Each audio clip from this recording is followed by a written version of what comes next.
오늘 우리가 함께 읽은 본문 시편 55편은 다윗의 힘들고 어려운 마음 상태를 그 어떤 시보다도 잘 나타내고 있습니다. 1절 2절 보시면 하나님이여 내 기도에 귀를 기울이시고 내가 간구할 때에 숨지 마소서. 내게 굽히사 응답하소서. 내가 근심으로 편하지 못하여 탄식하오니. 다윗은 하나님께 기도하고 있지만 마치 하나님이 숨어 계신 것 같다는 생각이 들 정도로 마음이 편치 못합니다. 4절 5절에는 더한 표현이 나오죠. 내 마음이 내 속에서 심히 아파하며 사망의 위험이 내게 이르렀도다. 두려움과 떨림이 내게 이르고 공포가 나를 덮었도다. 내가 지금 죽을 것 같이 마음이 아프고 고통스럽습니다. 하나님. 뿐만 아니라 한편으로는 두려움이 밀려오고 또 한편으로는 분노로 인한 떨림이 있습니다.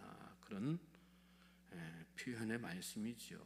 그런 감정 그대로를 지금 표현하고 있는 거예요. 공포가 나를 덮었도다 그랬는데 이러다가는 내가 어떻게 될지 모르겠다는 스트레스로 내가 죽어버리든지 아니면 미쳐버리든지 아니면 누군가를 해치는 사람이 되는지 나도 내가 어떻게 될지 모르는 그런 공포로 뒤덮인 상태를 말하는 것입니다.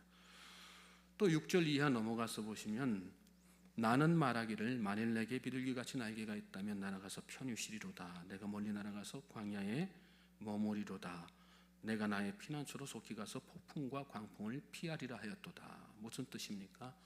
혼자 있고 싶다는 얘기지요. 쉽게 말해서 할 수만 있다면 아무도 없는 곳에 가가지고 사람이고 일이고 가정이고 직장이고 남편이고 자식이고 다 팽개치고 혼자 아무도 없는 곳에서 살고 싶다. 여러분 살다 보면 그런 생각 들 때 있지 않습니까? 이런 경험은 사실 다윗뿐만 아니라 이 땅을 살아가는 대부분의 사람들이 적어도 한두 번은 다 살면서 겪는 그런 경험이죠. 그래서 성경이 참 놀라운 것 같습니다. 우리의 감정, 우리가 평상시에 느끼는 우리의 마음 상태, 또 형편을 있는 그대로 투영하고 있죠. 그리고 투영할 뿐 아니라 또 그 문제의 답도 가르쳐 주십니다. 결과적으로 다윗은 이 문제를 이러한 마음 상태에 있었지만 이 문제를 하나님의 도우심으로 잘 극복합니다. 그것은 바꾸어서 이야기하면 우리에게 무슨 도전이 되는 거예요? 다윗을 도우신 것처럼, 그렇죠? 다윗을 도우신 것처럼 하나님은 우리도 도우신다는 거예요. 믿습니까? 그 대신 전제가 하나 있어요. 다윗처럼 해야 된다는 거예요. 다윗처럼. 그럼 다윗은 왜 이런 아픔을 겪게 된 것일까요? 여러 가지 복합적인 이유가 있겠지만 그 중에서 가장 오늘 본문 말씀 가운데 핵심적인 이유는 3절 말씀에서 찾을 수 있습니다. 3절 말씀 보시겠어요? 이는 원수의 소리와 악인의 압제 때문이라. 그들이 죄악을 내게 더하며 노하여 나를 핍박하는 하나이다. 이 말씀을 세 번역 성경으로 보면 저 원수들이 나에게 악담을 퍼붓고 저 악인들이 나를 억누르기 때문입니다. 진실로 그들은 나에게 재앙을 쏟으며 나에게 원한 맺힌 마음으로 분노를 터뜨립니다. 악담을 퍼붓습니다. 재앙을 쏟아냅니다. 원한 맺힌 마음으로 분노를 나에게 지금 터뜨립니다. 한마디로 하면 말로 인한 상처를 받고 있는 거예요. 우리가 받는 상처 중에 가장 오래가고 회복되기 힘든 것이 말로 인한 상처라고 하죠. 오죽하면 칼로 인한 상처는 금방 아물지만 말로 인한 상처는 절대로 아물지 않는다. 그런 속담이 있겠어요.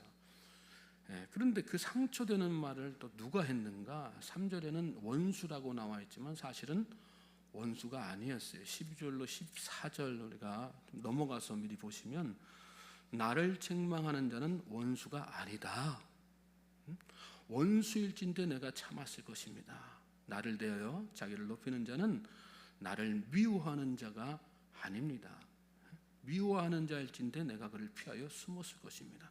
그러면서 그는 곧 너로다. 그 너가 누구예요? 나의 동료, 나의 친구요, 나의 가까운 친구로다.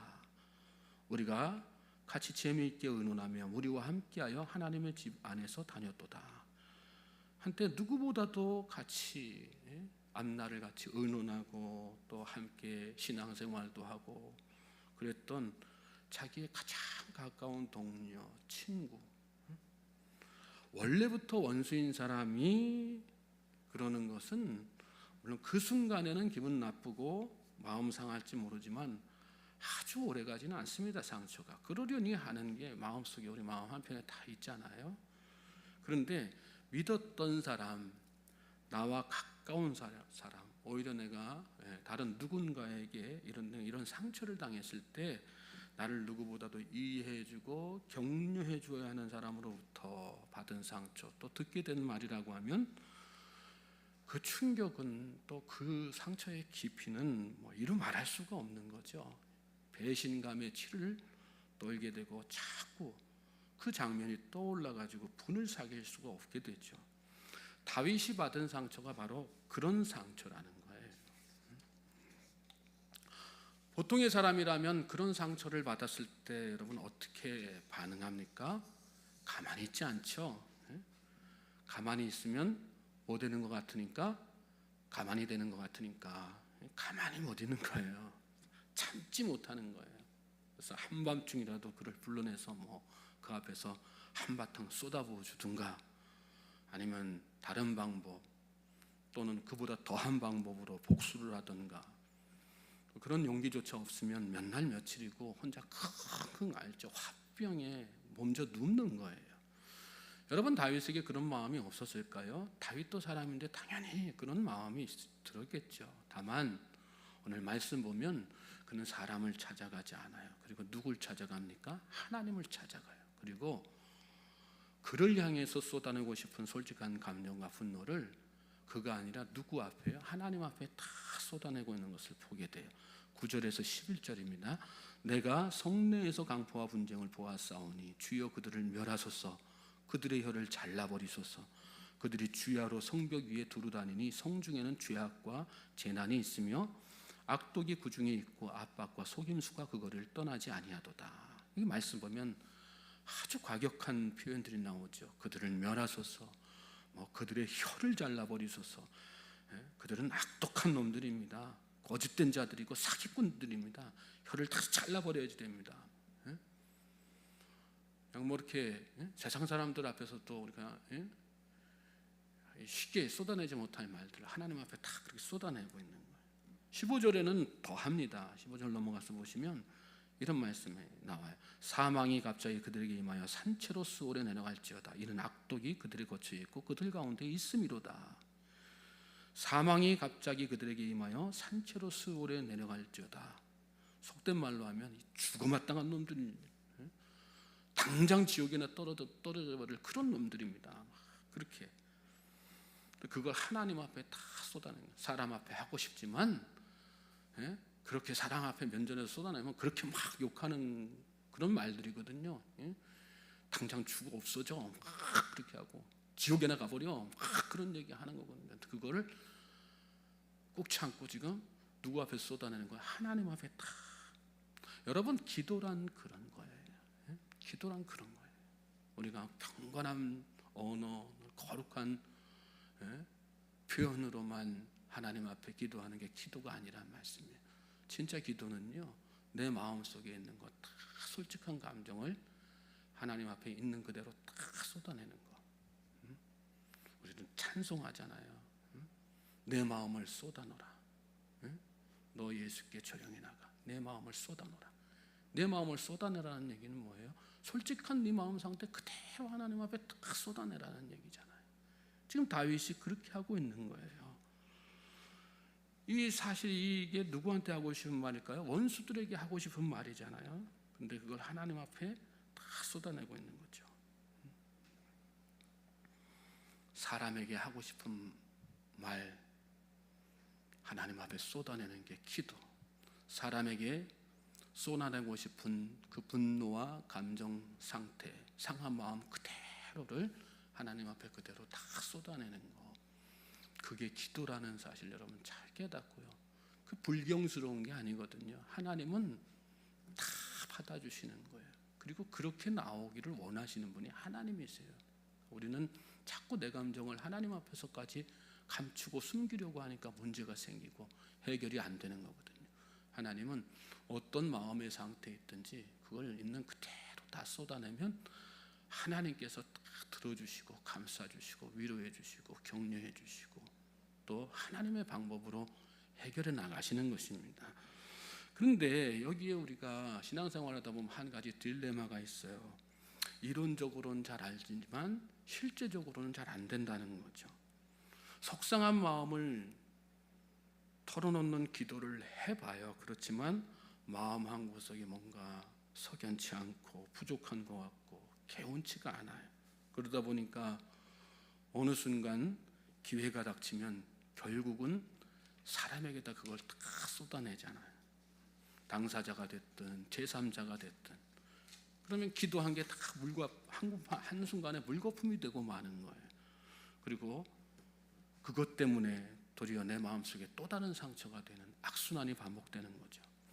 적절한 예가 될지 모르겠지만 예전에 어떤 대형 교회에서 훌륭하게 목회를 마치신 또 그리고 은퇴하신 목사님 한 분이 연세가 들어가시면서 건강이 악화되시고 그러니까 나중에 치매가 오셨어요. 그런데 그 치매 증상 가운데 혼자 방 안에 다 이렇게 계시면 입에 담지 못할 욕을 누구를 상대로 하는지도 모르고 혼자서 그냥 막 그렇게 하시더라는 거예요. 그것도 막 누구 장로 막 이름까지 막 붙여가면서. 그분은 믿는 사람은 물론이고 믿지 않는 사람까지도 다 알만한 평소에 보여주신 인품이나 인격 또 전하시는 메시지나 이런 것이 아주 탁월한 분이었거든요. 물론 정신이 온전하실 때에는 기도로 극복하고 또 인내하고 참고 그러면서 사셨겠죠. 그러나 그런 분조차도 무의식 상태가 되니까 받은 상처가 그대로 다 이렇게 쏟아져 나오는 거예요. 그래서 인간은 누구나 연약한 존재이고 한계가 있는 것이고 예수님의 능력이 아니면 살 수 없는 존재인 것입니까? 죄는 사라지는 게 아니라 덮여지는 거예요. 그래서 뭘로요? 하나님의 은혜로, 예수님의 십자가 보혈로. 그러므로 우리가 궁극적으로 드려야 되는 기도는 그런 나의 한계를 인정하고 그런 나를 하나님 좀 도와주십시오. 하나님의 도우심을 구하는 기도여야 되는 것입니다. 하나님 저를 도와주십시오. 주님의 도움이 없이는 제가 할 수 있는 것이 하나도 없습니다. 주님의 도우심 없이는 제 마음의 상처를 회복할 수도 없고 사람 대신에 하나님 앞에 쏟아내는 그 이 일도 제 능력 가지고는 할 수 없습니다. 다윗도 16절부터 그래서 그런 기도를 드리기 시작하는 것을 말씀 가운데 보게 돼요. 16절에 보시면 나는 하나님께 부르짖으리니 여호와께서 나를 구원하시리로다. 나는 하나님께 부르짖으리니 이 말은 여러분 하나님 저를 좀 도와주십시오. 하나님 저를 도와주시고 하나님 저를 좀 구원해 주십시오.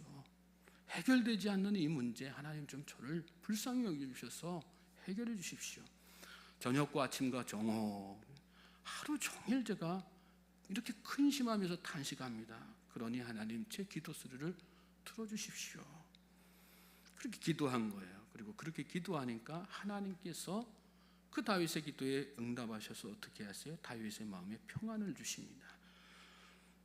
말씀 보시면 나를 대적하는 자 많더니 나를 치는 전쟁에서 그가 내 생명을 구원하사 평안하게 하셨도다. 기도하신 대로 하나님께서 이렇게 응답하신 거예요. 마음의 상처를 다 치유하시고 회복시켜 주신 것입니다. 그리고 굳이 사람에게 쏟아내지 않아도 사람에게 쏟아낸 것 이상으로 그 마음속에 시원함을 주신 거예요. 평안함을 주신 거예요. 다윗은 이제 그 경험을 바탕으로 해서 이스라엘 백성들에게 권면하죠. 네 짐을 여호와께 맡기라. 그가 너를 붙드시고 의인의 요동함을 영원히 허락하지 아니하시리로다. 이 말씀을 여러분 마음속에 잘 새기세요. 네 짐을 누구에게 맡기라? 여호와께 맡기라는 거예요. 저는 저와 여러분이 이 새벽에 다윗처럼 기도하실 수 있길 바랍니다. 그 다윗처럼 여호와께 맡기실 수 있길 바랍니다. 속상하면 여러분 속상한 대로, 화가 나면 화가 난 대로 솔직한 감정을 하나님 앞에 다 쏟아냈어요. 그리고 나를 도와달라고, 나를 치료하시고 회복해달라고. 내 힘으로 해결되지 않으니 주님 나를 도와주셔서 사람에게 쏟아내고 싶은 이 유혹을 주님 능력으로 이기게 해주십시오. 이렇게 기도하십시오. 하나님께서 여러분을 붙드실 줄로 믿습니다. 요동치 않게 하시고 세상에서 얻을 수 없는 평안으로 여러분 마음속을 가득하게 채워주실 줄로 믿습니다.